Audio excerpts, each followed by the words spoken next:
Okay, who would like to start the conversation? Is there anyone who has to leave sooner than others? Yeah, I have to actually leave sooner because I have an appointment. I mean, as you both know, I love these courses. I always get a lot out of them. I sign up for at least one every single year. And if you're looking for feedback on the value, if I'm hearing you right, you're looking at the feedback on the value of this particular course on play and the value of play versus the structure of the course in general. Is that right? Well, both, either or. Yeah. So starting with the structure, for me, the structure of the course is perfect because I like the fact that it's 3 hours in group and 3 hours of independent work time, because it's a lot to put a good project together in 5 days. Like, it's a lot if you really want to dive in deep. So that work time is really beneficial. I wouldn't lose that. I think if it were in person, and I think when it was in person, we did it kind of similarly. It was 3 hours altogether. Then you could either stay and work with your group or leave and work with your group later. So I definitely like that. I also really like how there are two main components: the journal and the impact project. I like the readings are quick, the video links, they're nice, easy. That was really helpful kinds of things, but it's not like it's a massive syllabus within a week and you have to put in so many deliverables, because it really helps kind of fine tune that. So I definitely like that. This was undoubtedly one of the more helpful classes to my personal practice for a couple of reasons. Number one, if I were still teaching 8th grade next year, I would completely flip the model and do it differently. I knew middle school was becoming stale. I feel that middle school is becoming stale. Our kids are showing us that middle school is becoming stale. And it's hard to shift our own mindset, but it's also, we're working within the challenges of the top down, here's what the state needs from us. So I liked all the impact, all the pieces on pushing admin for support. And I think also because I'm going to be working with the K-5 teachers and kids, the last presentation, like Deb's presentation, was super helpful for me to watch, because I want to know what works in those classrooms and how I can take what I got from this class and integrate it. So I thought the play content is critical. Will and I and Meredith, we've all talked about this, how education needs to completely be flipped. We are losing a whole generation of kids to the boredom of traditional school. And I think this is such a great way to flip it. So anyway, that's my 2 cents. Yes, so Will and I are so dedicated to this thought and idea in terms of how to engage students in playful ways. And we're so aligned with that thinking, and understand that either students and children leave encouraged or discouraged from your room, and encouraged or discouraged as lifelong learners. And that we must look at that. Yes. Thank you. Someone else? I can Thoughts? go next if you want. Thanks, Meredith. I have to say the structure of the class for me, I really appreciate and love. Just having a dog at home who's still a puppy, and my own children, even though they're older, they still don't drive yet. And so it's nice to be able to not have to meet at a class. And that's what has kept me from being able to take more classes, is they have activities after school, and I don't live in the town I teach in. So I would have to rush home and rush out of my job. And it wasn't feasible for me to try and get someone to take them to where they needed to be, because, one does club soccer and it's like, I'm going back to Lancaster and all of that. I wasn't able to take classes. So I really do love that we can do the online version.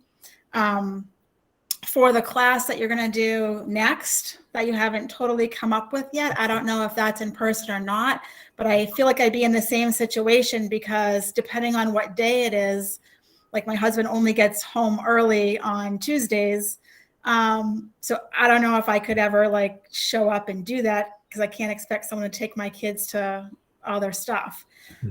So I do love that model, and the structure that you and Will provided and the pace of the class, I really appreciated because there was breaks, and I feel that you modeled what we should be doing in our own classes is having some fun, coming back, having some group work, in doing those types of things. I also appreciated, Will, a couple of times that you started with play right off the bat, because I kind of feel that when I have my students come in every day, I don't always want to have a routine. Sometimes I might want to give something to them at the door and make them curious about something, just to change it up a lot, to keep them thinking, and not getting into those sunken roles or boredom or, oh, I don't want to be here today, or I'm just going to go over and talk to my friends and not like sit down and take out their supplies like we'd like them to do.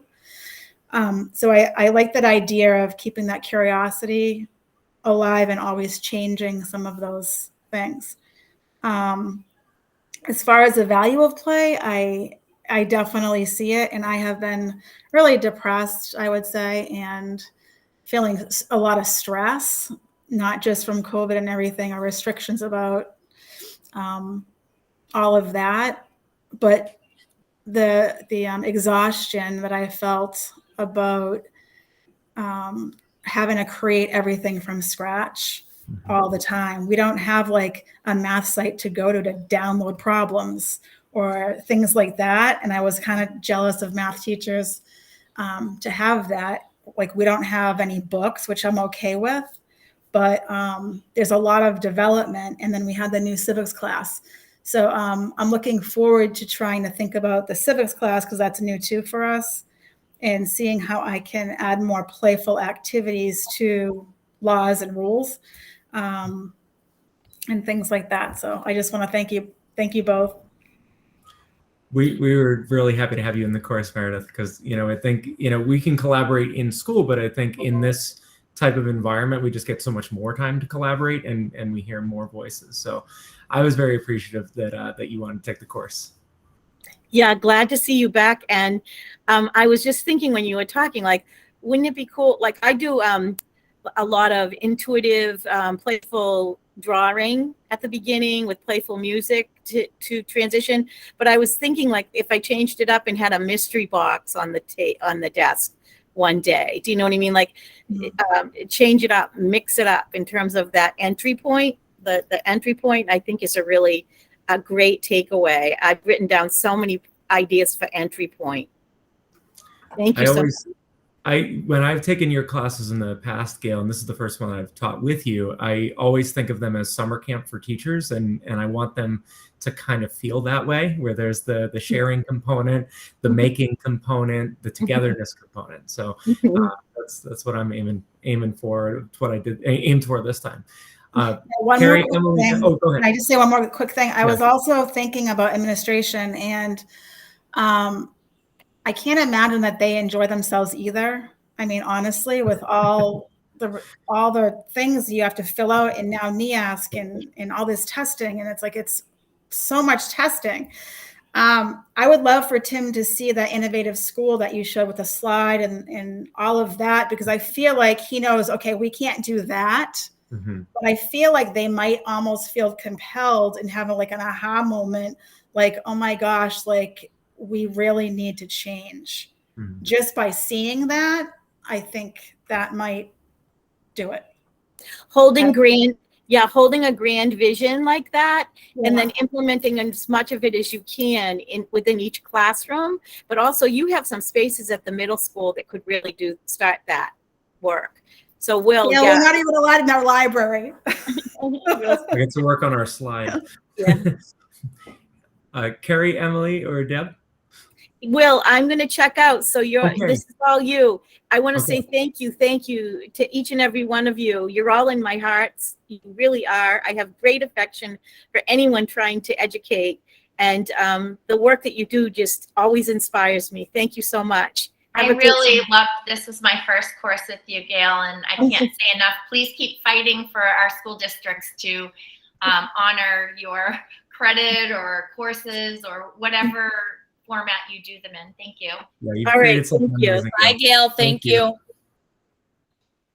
Well, You know, Will, I'll just go real quick. I love the opportunity to collaborate with other kindergarten teachers like Kerry and to see other primary school teachers from other schools, but also I don't get a chance to, I can't get out of my room, right? Like I don't want to say I'm trapped there because I'm very happy in there, but I'm trapped in there.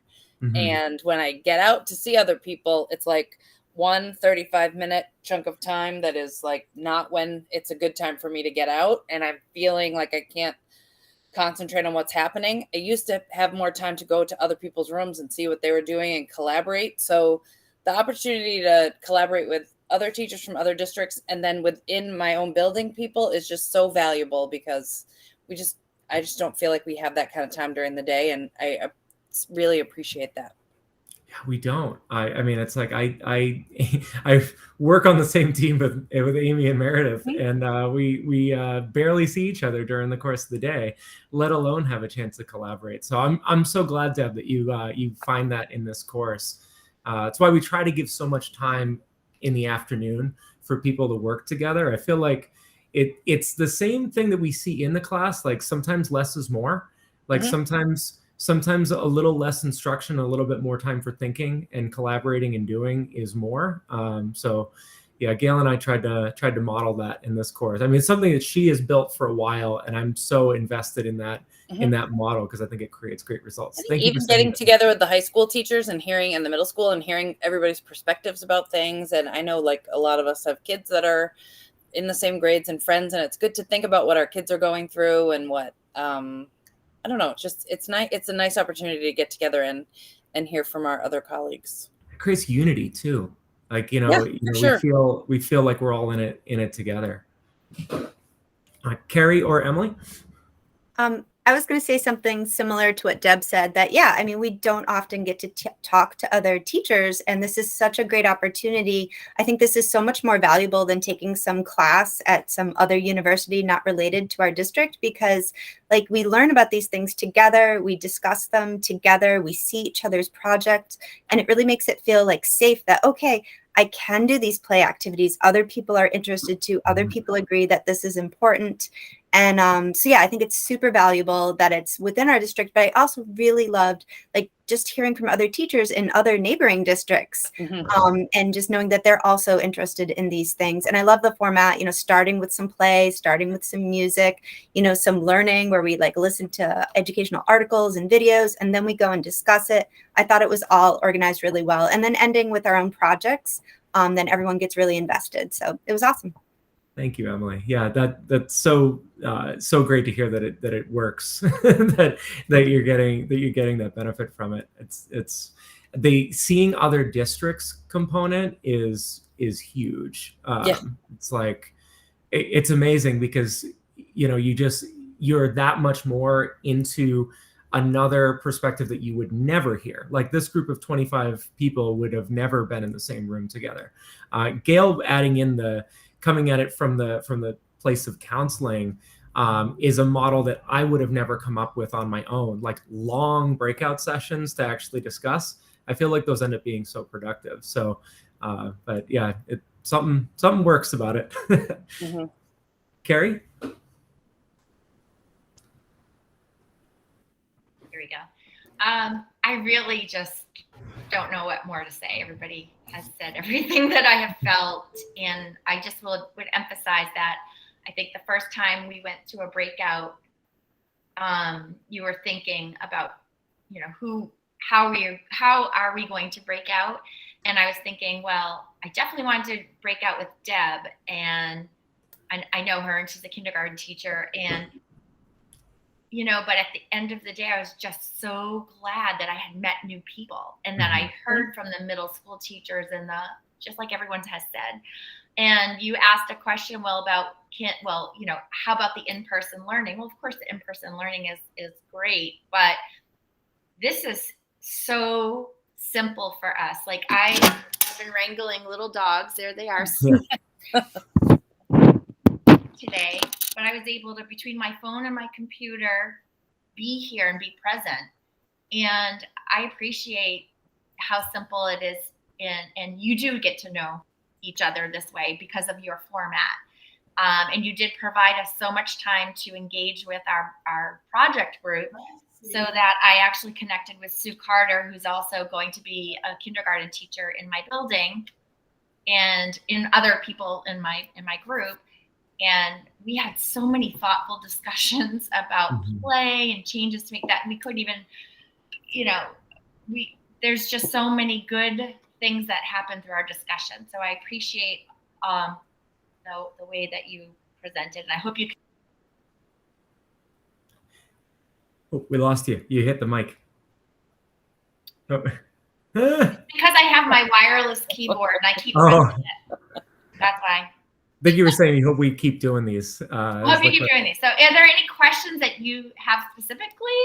Because yeah, I do. I have a couple of specific questions. One being how likely are you all to use the stuff that you've made in this course next year? I just sent a text to Sue Carter and the others that said, "Are you ready to meet with our new principal? We're going to get ahead of this before anyone tells us what we have to do. We're going to make sure they know." And I wanted to talk to my school committee. I want them to know how important play is, because honestly, Will, we spend all our time, as you know, on curriculum handed to us in training and telling us what we have to do, and that's why this course is valuable. I've never learned so much. Oh, wow. So this is the kind of course teachers should be taking, because this influences how we deliver their curriculum. And teachers don't know that. Anyway, yes. Kerry, I think you're so right. And Nancy Murray and I were texting during your presentation. She's like, "Those are the posters that we were just talking about making. We're going to take them from there." I mean, it's not just like your own project. It's like other things that you saw from other people. I started my Spotify playlist while they were talking about music, and I just so many things that are useful, not just from your own project, but from everyone else's. Thank you so much for saying that. That's just so good to hear that people are learning. I had a follow-up question to that, which is, to anyone in the group, something that jumps out that you learned in this course that you didn't know before, anything that jumps out at you, if anyone wanted to jump in there with something that sticks in their brain of because I think we all came to this with an understanding and knowledge, we like play.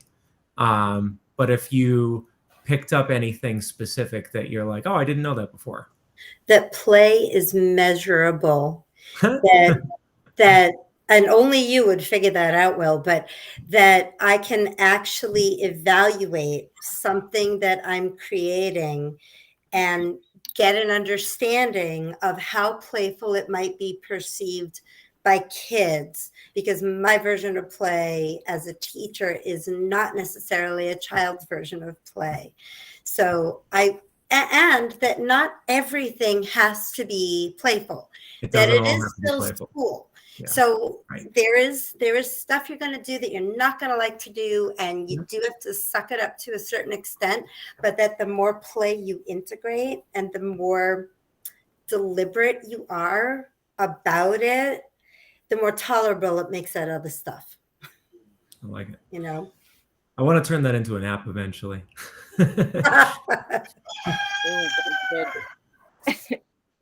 Any other specific things? Or I was gonna say, similar that like just the specific ways to make things more playful. I thought that rating of how playful is your activity just gave us more ideas. I didn't really think about, choice specifically, or using music as making that playful, and just hearing everyone's different ideas. It just I definitely came up with a lot more ideas about how I could make my activities playful, because if we're just thinking on our own, we like playful activities, but we get kind of stuck in our own ideas. And it was so important to hear other people's ideas and all the research too supporting it. And that was great.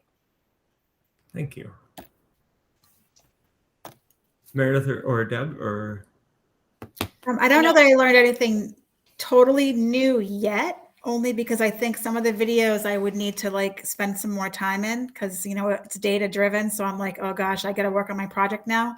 But I'm sure there are components of things like I didn't know. So I'm glad that we have the classroom to go back this summer and look at that more. I think there's a lot of things that we kind of generally understood, but we're able to sort of dig deeper and feel justified to add more play to our classes. I feel like we were all trained in this way when we were beginning teachers, right? To be very out of the box and creative. And somewhere over, I don't know, the last 10 years, we just keep getting hammered with more structure and like testing and taking all of that fun away from us, that I just feel so much better that we're all trying to justify to do it. Yeah, we definitely, Gail and I both hope that it gives more people permission to be themselves more and to do what they know works. So I feel like it's going to make me like my job more because I haven't been enjoying it at all. And it's not the kids, really. I think that's huge. Yeah, no, I think we all, I often, when I plan lessons, one of the last thought that kind of lingers in my head when I'm planning a lesson is, what is the piece of fun in this lesson? Like, where is the fun here? And I'm obsessive. So I don't go to bed until I feel like there's at least some fun kind of embedded into the lesson.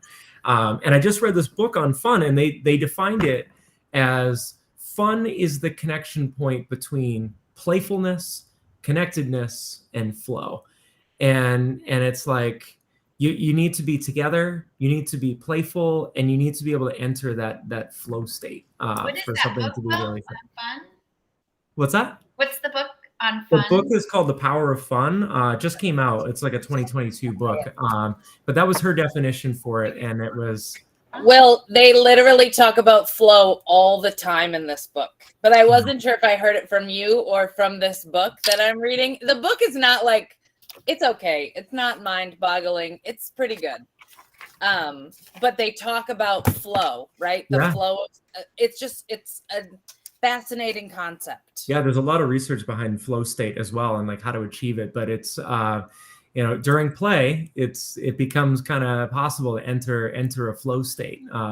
During deep study, it is possible too, and during music, it's possible too. But I love that definition where if you're playing and you're with a community and you're in a flow state, that's your true fun state. And it's so hard to create that in a classroom because you have all these different minds there with different interests. But when you do, it's pretty magical.